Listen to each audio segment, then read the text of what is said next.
guys at the desk. Thank you, Riv. And this is a perfect example. I'm really glad that this game happened after the last one, because it's a perfect example of a double AD comp that didn't work. And we can kind of point out the points of failure for the comp that they chose. All the specifics. So we talked about double AD comps. They can't 5v5. Dignitas beat up Team Liquid. That's something you don't expect in 5v5s.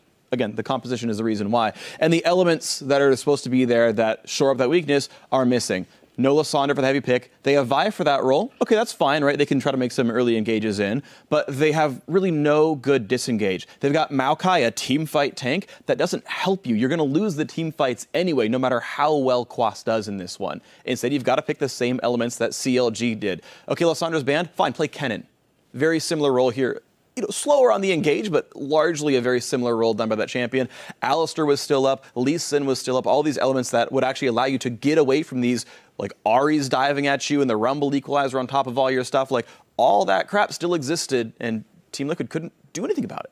Yeah, and Dignitas had some elements of a pick comp that was wanting to start fights, and then, of course, no way to disengage it there. Right. And no fallback plan with an AP top laner, no Rumble, no Lysandre, like you said. It's really kind of a disaster from champion select for them, and I feel like the way that they drafted that comp and the way that they built ended up being pretty low damage. Yeah, they picked themselves into just a very odd win condition, or rather lack thereof, right? Where in that they couldn't, by picking Vi, by picking Annie, you've essentially disregarded any option to disengage, right? You've denied yourself the Lee Sin pick, you've denied yourself the Alistair pick, which also then kind of affects you in terms of having well, you do still have the Maokai Peely frontline, so I guess you're trading the Maokai for the Alistair in terms of her frontline and tankiness, but then you're losing the lockdown and the high AP burst that is going to force the team to itemize against that. Right, you need someone to slow down the chase. Like Rumble, for what it's worth, I know you're a fan of this guy in this kind of composition, at least he can equalize when you can run away, and it's not horrible, but like, look at what Lysandre does. She walks up, self-ults, you're all slowed and take damage, and she claws out, or flashes the Zonies or something, but she bought time for the disengage. 1 for nothing, not a big deal. Maokai roots one guy, and you run past him and kill the AD carries anyway. So, again, I don't think the champion works in that kind of composition. I want to pull up our first replay. It's 25 minutes into the game. We're going to the top side of the map in the jungle because we watched Dignitas get a bit of a pick and see the struggles of disengage from Team Liquid. So we're going to pull that up onto your screen. Zareen, I'm going to let you walk through this. It's pretty straightforward. Yeah, it's really straightforward. And here's the thing. We just talked about the composition. Peelers, like a Maokai, do not work if they are picked off. So start rolling this clip out. You're going to see here the pick composition that Dignitas have created for themselves go on to Quas immediately, and he is their main focus here. They want to get through that frontliner so they can get to the double AD, and he is isolated. The range of these double ADs, they can't retaliate at this point, and Shifter ends up getting a lot of true damage throughout that fight to end up taking down the Maokai. And then it trails off, and his charms this game were on point and allowed the pick composition to function. And Kiwi Kid, he started that fight with the binding and wrapped all the way around from red to get to where he is there to continue that engage. Well, the chase potential still exists here for Dignitas. Sure. And that is one of the points of failure for Team Liquid is if you're going to have the double AD, and you're going to run into fights that you know you can't take straight up, you need to have a way of getting out of them. Yeah. Or don't take the fight in the first place. Yeah, simple fact. They didn't have it. 5v4. Yeah, it's pick versus engage. Exactly. So now I do want to talk about, that was kind of the turning point in the game where we kind of started to go, oh, wait, Dignitas can get back into this. Because Team Liquid did have decent control over the game up to that point. And, you know, we've been questioning whether or not the shot calling was going to be entirely there, whether or not Dignitas was going to be on point as a team. Yes. And I want to go into our next replay, because it's a decently lengthy one. We can kind of discuss over it. How well Dignitas had a few minutes of fantastic shot calling and team play that basically secured the game for them. So we're going to get that one up on your screen now. Zareen, you're going to start us off. Yeah, and when you're in these types of games, we've seen earlier today where people are picking late in the game in desperation. Dignitas starts doing it when they're ahead.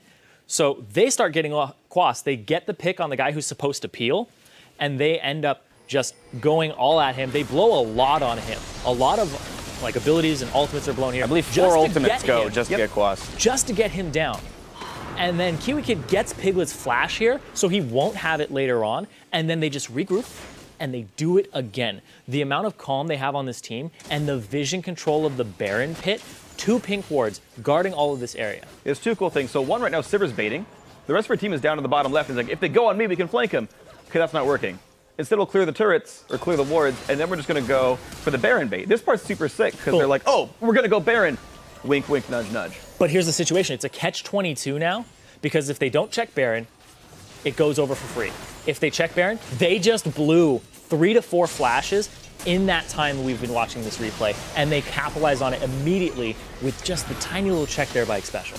And that's the problem. This clip ends up turning into 3 kills and a Baron instead of 1 kill and a Baron, and you push bottom lane because of it. Like after Team Liquid realizes, oh shoot, we lost 3 people, then they split push bot lane, but that was a very late reaction there. One of the more sloppy games from Team Liquid, but look, big glimmers of hope from Dignitas. I was like, Cloud1, you played over-aggressive that first game. The shot calling was a little bit off. This game completely turns it back around.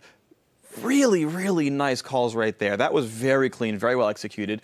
Okay, maybe Dig got into gear faster than we thought. Yeah, I'm very interested in what their calls are like at this point, what their comms are like, especially during those moments and when the bottom lane, which has actually impressed me the last 2 days. Oh, yeah. When they're just duoing in that bottom lane, 2-on-2, they got a kill on Piglet, 2-on-2 off Kiwi Kid, going really hard, and Core JJ following up. So far, they've shown that they can go toe-to-toe with the Piglet Special combo, and that even when in deficit versus Lust Boy and Wild Turtle, they have something to say about that. So I really want to keep an eye on this Dignitas bottom lane and see if they shape up and improve even more over the next 2/3 of the season. Yeah, and keep in mind, this is the exact same Vayne Sivir matchup that we're like, well, of course they can't win against this Piglet on Vayne. And they're like, Vayne Sivir, sup, we're Dignitas. Like, this wasn't supposed to happen. That's it. That's all you got. Everything in this game was not supposed to go this way, but Dignitas. Definitely a fantastic scoreline coming out of that bot lane for Dignitas, a bright spot. I do want to touch on AD carries just a little bit because it was a point of discussion for us during the game. Was the Trinity Force pickup by Piglet, and we have a tweet from Voyboy, and he shares his thoughts saying, what do you guys think about the Triforce on Vayne? Personally, I don't like it that much unless I'm going for a tanky Frozen Mallet build, and I think we kind of echo similar sentiments. Right, so Trinity Force will give you more move speed, it'll give you more health, it'll give you the Triforce proc in the first hit.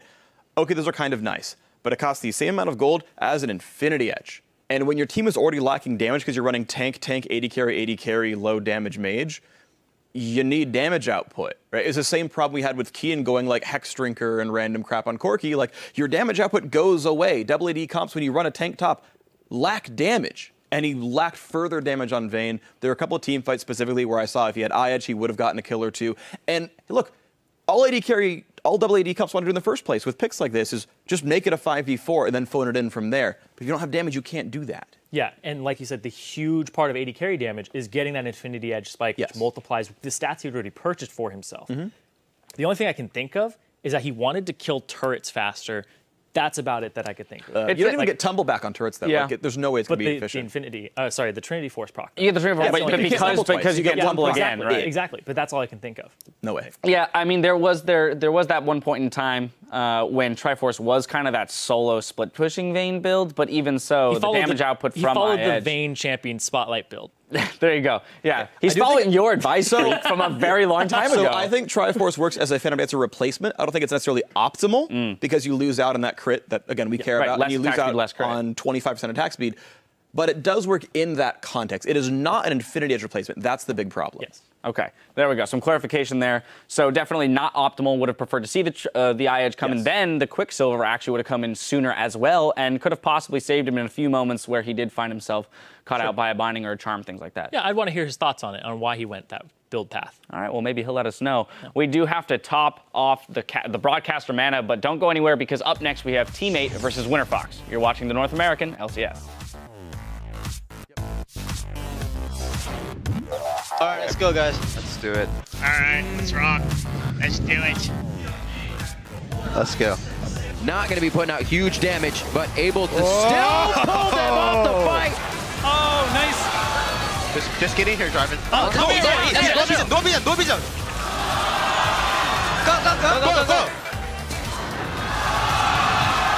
Let's go, baby. Let's go. Yeah, let's go. I'm on. Smited. Dang! Oh, over the wall, the flag and drag. Timbers will not be used this fight. That is a big amount of DPS. Starting the barbecue off right. Gamsu hits a nice equalizer. That's going to take down Phoenix. This could be it. Piglet, however, he is roaming back and forth. Dignitas will pick up the match over Team Liquid.